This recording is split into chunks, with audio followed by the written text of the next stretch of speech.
in Hajj, we're now going to نحمده ونصلي ونسلم على رسوله الكريم أما بعد. How to perform Hajj. We've gone through the faraid and some sunan of Hajj and wajibat steps. It is recommended, mustahab, that we clean ourselves by cutting our nails, trimming our mustaches, not shaving beards, okay, and extra hairs of the body to be removed. And once that's done, ideally take a shower, full shower. That's a sunnah, that's mustahab. Rasulullah sallallahu alaihi wasallam did that. And then have your garments. For men, it's 2 sheets, izar and rida, lower garment and upper garment, 2 waist strap and the sheet. Ideally, it should be white if possible. Otherwise, any color would do. And if it's new, even better. It doesn't have to be new. You can use the previous year one, carry on with that. Because, in fact, it's better to not waste your money on one. Then perform, after you've done your ghusl, put some ether on your body, perfume on your body. And this is okay. You cannot put perfume once you are in the state of ihram. Are you in the state of ihram yet? No, you're not in the state of ihram. These clothes, the sheaths are not ihram. They are clothes of ihram. Wearing them does not bring you in the state of ihram. The state of ihram comes when you have done what? In niyyah and then talbiyah. Niyyah first and then talbiyah. Okay, so you're not in the state of ihram. That's why you can perfume yourself. Should do ideally actually, because you might not be able to, you won't be able to do for the next 5 days, and then you may sweat like anything and stink. So why not just get that? But by the way, you can take a shower every so often, clean yourself if you have a way to do so. Although for unnecessary reasons, if someone does it, not even to cool, but just my habit of taking a shower thrice a day in a hot day, especially in Saudi Arabia, I would just go and do that, then that's makruh, that's disliked. Because you're supposed to be disheveled, you're supposed to be unkempt. You're supposed to be like, you are coming as a needy person, muhtaj, and your destitute state should be seen by Allah. You want to show, Ya Allah, I'm in need. Okay.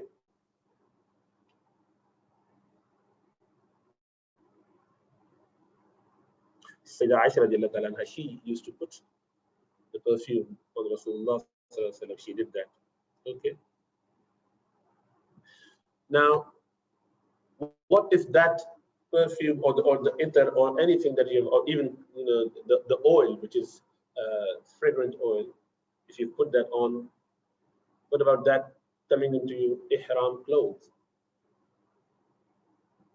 So that could be a problem. So that is why, if it just come on the ihram, no problem. But if you take it off and then wear it back, as if you put new perfume on your body, so that is why be careful. So that's why you rub it very thoroughly, so it doesn't, drip. So rub it nicely, especially in the modern time. So the smell on the clothes is not a problem. The effect in the form of smell is fine, but the liquid, the ether or the perfume coming onto the clothes, that's not okay. Do you see the point? You can have a smell, anything that comes close to the smelling, substance, it gets that smell. But if you put that substance on this, it gets transmitted to that clothing, the sheet, then that's a problem. Not at that time, but when you take it off, just for lying down or having some rest, answering the call of nature, you put that there, and now the stain or the perfume is transmitted. Not just the smell. The smell is fine, but the substance itself. So you can see the stain, you can see the ether there. Now putting that back on is you're putting a cloth which is perfumed on your body. So that is violation of ihram. You see what I mean? There's a subtle difference there. So that is why some people try to avoid doing it. If you feel that you can't cope with that, you want to know what's happening, then don't rush and don't put perfume on. But normally what I do, I just rub it so much that I know it's not going to go anywhere. Just gone under the skin. Rub it properly. Because you can't perfume your ihram, okay? Now, the sunnah to offer two rakat. This is rakat of ihram. You have not come in the state of ihram yet.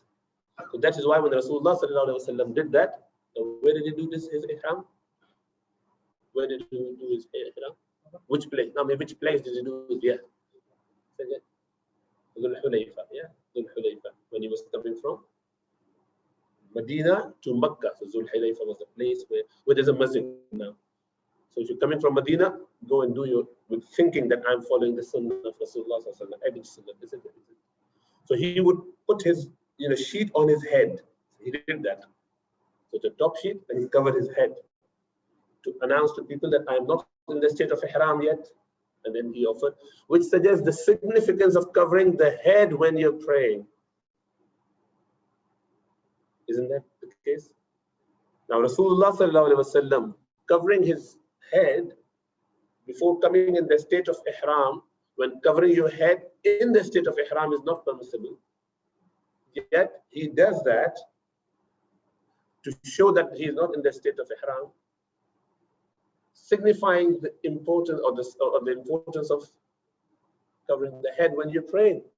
And he's doing only nafil prayer. And many people don't bother at all about covering their head. They say, oh, it's only sunnah. SubhanAllah, it's only sunnah. It just, pinches me so badly that I feel like, shaking and doing something. Saying only to a sunnah. It's so disrespectful, my brothers. Never do that, please. Say, at least say it's not wajib. That's fine. Maybe it's a better way of saying it. But to say only sunnah means they're so trivializing it. And when Rasulullah sallallahu alaihi wasallam's life is uswa for us. Everything that he did was uswa for us and is uswa for us. So if you can't do it, not a problem. But don't belittle. And maybe you feel that it's not that important anyway. Why are we making it a big thing? This is a big thing because Rasulullah sallallahu alaihi wasallam, even with regards to Quran, he said, none of you should say that even if they've forgotten about a bit of Quran they memorized before, Surah Yasin, for example, and now you say, oh, I can't remember it. It's getting weaker. I did Amma juz, this Amma third juz, 30th juz, and I now forgot some of that now. So Rasulullah sallallahu alaihi wasallam in Hadith Sahih Muslim, he said, don't say, none of you should say that I forgot it. Rather say that Shaitan made me forget it. It has been made to forget. Ya Allah, I forgot it. I know because of my lack of concentration or attention, because of my being a bit more lazy. So I forgot it. Rasulullah, don't say it. This is disrespectful. Means you're showing the courage that you could forget it. How dare you? It's like you committed some mistakes and you're in front of your father, you're scared. In those days when people used to get scared of their father, not anymore. But the children get, fathers get scared of the children. Maybe they're going to complain to the social services. So no, in those days, when you look at your father, you know that we made a mistake. You're shaking. The father said, "Did you break that glass?" It actually got broken. This is what you say. You don't say, "I broke it." You don't say it. Even if he knows and you know that you've broken it. You say, it got slipped. It got slipped. It got broken. I didn't realize accidentally. That's not lie. Because everything, whatever happens through Allah's permission.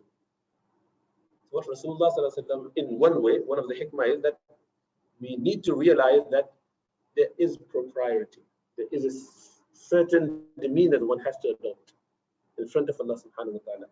So anyways, covering the head is important. So Rasulullah sallallahu alaihi wasallam would do that. So you do 2 rakat. And what surah would you recite? Qul ya al-Kafir in the first one, and Qul huwallahu ahad in the second. These 2 surah are extremely important. Whenever it comes to nafil prayer, they tend to be, or the sunnah prayer, they tend to be the way of Rasulullah sallallahu alaihi wasallam.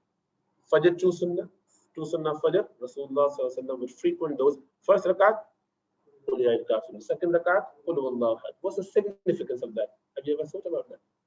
They're both tafsir or explanation of kalima la ilaha illallah. What is la ilaha illallah? There's no deity. So you're rejecting and negating all the lords, all the false gods. So this is what you say in قُلْ يَا أَيُّهَا الْكَافِرُونَ لَا أَعْبُدُ, I do not worship. I do not worship. No, no, no to all the other gods. And what is قُلْ هُوَ اللَّهُ أَحَدٌ? Except Allah, alhamdulillah. قُلْ هُوَ اللَّهُ أَحَدٌ, Allahu samad. So negation and then proclamation of Tawheed. It combines the La ilaha illallah, Muhammad Rasulullah. Obviously, that is part of the kalima, but actual kalima is La ilaha illallah, the Tawheed there. So that is why you will find here, and after you've done 2 rakat of tawaf, same thing.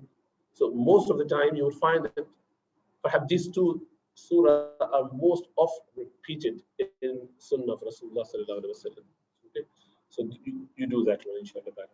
And then you make this niyyah, which is Allahumma inni uridu al-hajja fayassirhu li wa taqabbalhu minni. Oh Allah, I intend Hajj, make it easy and accept it from me.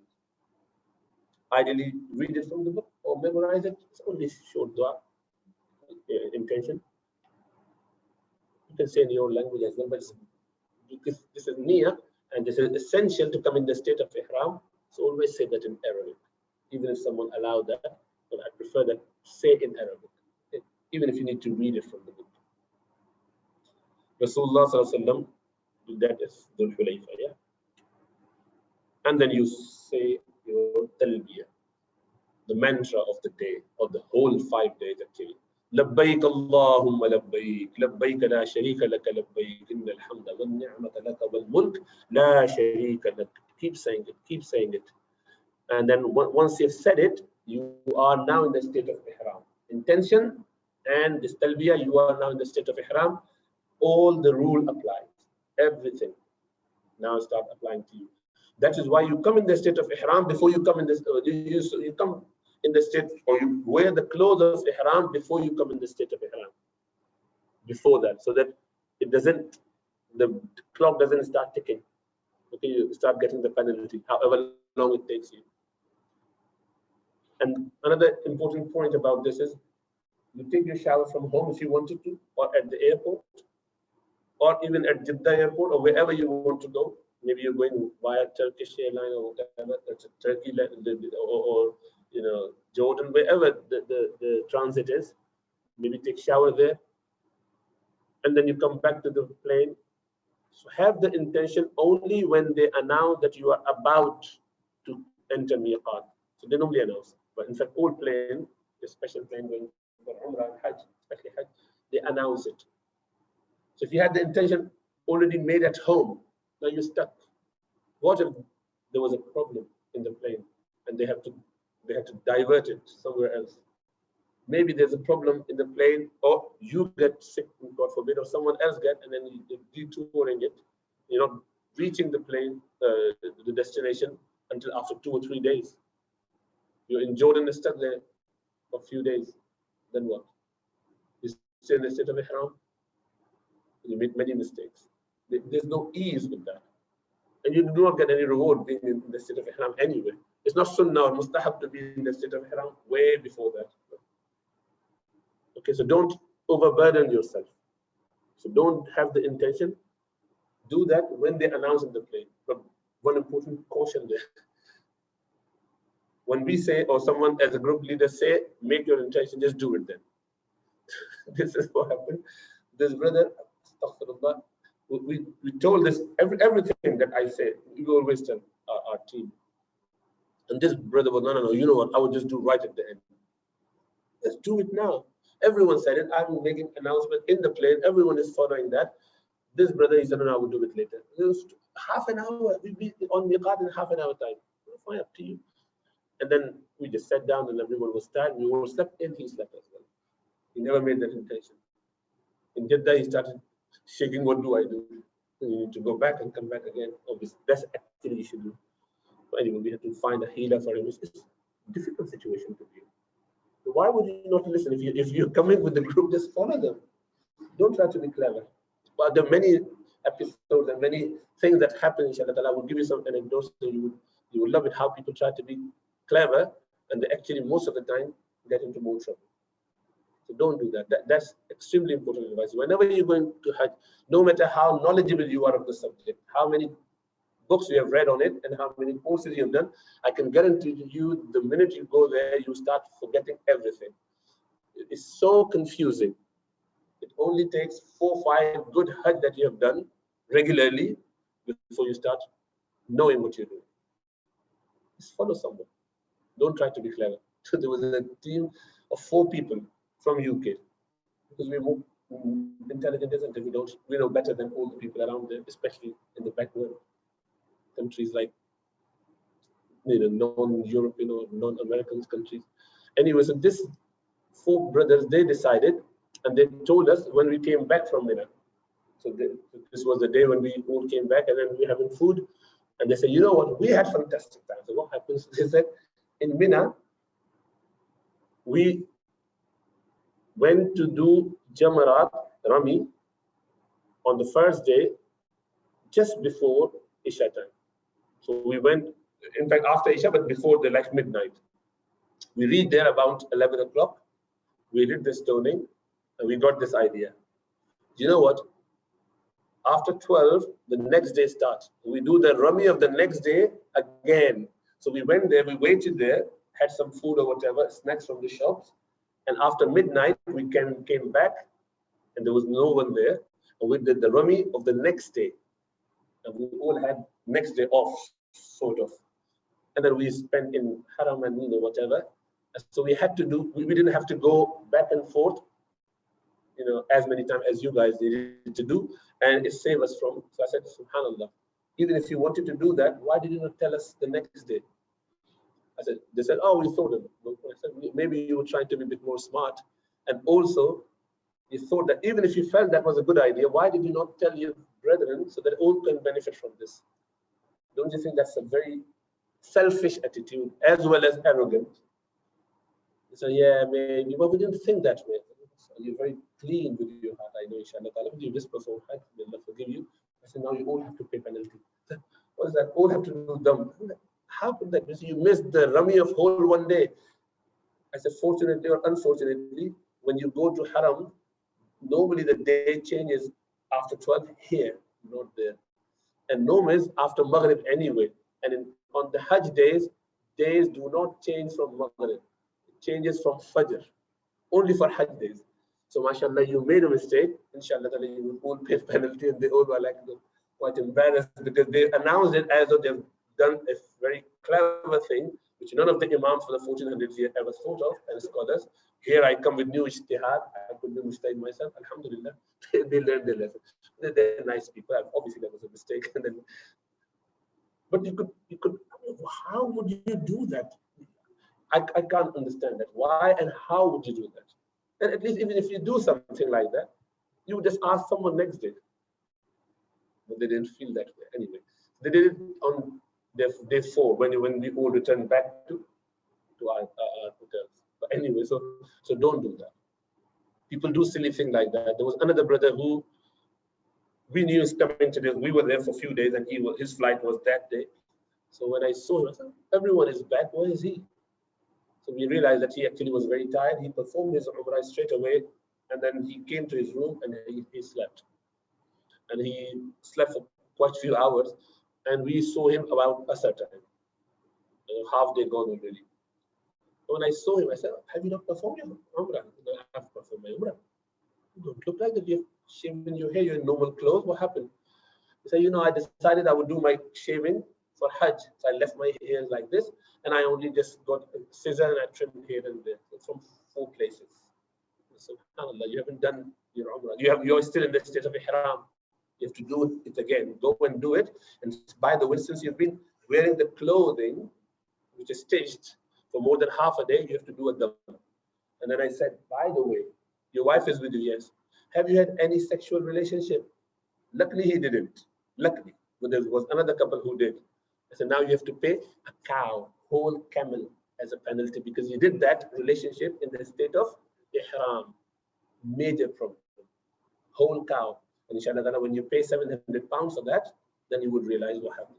700 dirham for that, then you would realize that. So make sure that don't try to be clever. You can't be clever, more clever than the people who are already there and performing Hajj every so often. Okay, so To be honest, I don't feel, should I say remorse for them or not? No, because if you try to be smart, then you should be paid. You should be paying for that. So don't do that. Don't do that. Be a sensible, humble person, and don't think that if you have a red passport, you could be granted all the cleverness, regardless. Okay? It doesn't come like that. A Bedouin there would be more knowledgeable than what you can even think of. Be humble. Why do we have to show off that we know everything? And we can use our brain to pick up certain things and do certain things. People do suggest whenever you go, there are always 2 or 3 people who always come up with a very fantastic idea how they can manage Hajj. This is one, inshallah, when you become Amir al-Mu'mineen, you could lead it. We would go for that then. Let's carry on. Anyway, so talbiyah obviously is very important, inshallah. Once you've done that, then every time you go up, whenever you go up or down the hill, Rasulullah would say, Labbaik Allahumma labbaik. Whenever you turn right and left and you see a new group coming, say, Labbaik Allahumma labbaik. And Rasulullah would frequent it. And so doing collectively, as in like in unison and together, that's not a done thing. People should do according to their own. Like one saying and people repeating after that, that is according to some imam considered a bid'ah. It's innovation, has not been practiced ever before. And it is not something that people find it difficult to memorize. It's easy to memorize. You say it a few thousand times in the next few days, so why bother? Let them all do on their own. And there's no penalty for saying it slightly wrongly anyway. So why bother? So do it together in the sense that everyone is saying it loud, but at their own pace. Even if it becomes more sort of chorus-like, but without one person saying and then people repeating it. Stay away from that, inshallah. So it doesn't become bid'ah. You're not going there to lose out on those brownie points, rather getting some sin with that.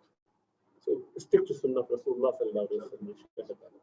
So whatever you find that there's a scholarly view that this is not permissible, even if it's permissible according to your school, don't do that. If you can live without that. So one such example was staying in Mina.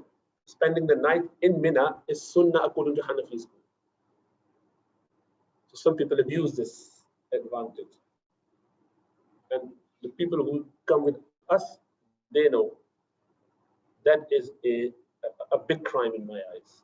You are not there to not follow the Sunnah. Why are you here to perform Hajj? You are here for 5 days performing your Hajj against Sunnah for Rasulullah. Even if we know it's Sunnah in Hanafi school. What people do, they spend their night in the hotel, say there's Sunnah. You don't have to be there. But all other Imams say it is wajib. For them, it is wajib. So shouldn't you be careful about this? And it is preferable to combine all the school in such a way that you are not violating anyone's view. So if you spend your night in Mina, it is more rewarding anyway. It is Sunnah anyway, according to Imam Hanifa as well. And it is wajib. You're saving yourself from committing or missing out on a wajib, which means that you have to do penalty for that. So shouldn't you be more careful? SubhanAllah, we are there in Hajj. What else have you got to do? I do milking a cow afterwards and SubhanAllah. So don't go for those excuses here and there, finding leeways, especially during Hajj. Okay, inshallah ta'ala. May Allah make it easy. Talbiyah, yes, you can say in either loud and whatnot. Inshallah, we'll leave it there. Let me see if there was anything else on Talbiyah just to cover it. Yeah, that's where we stand. We'll leave that for next week. Jazakallah khairan. Assalamu alaikum wa rahmatullah.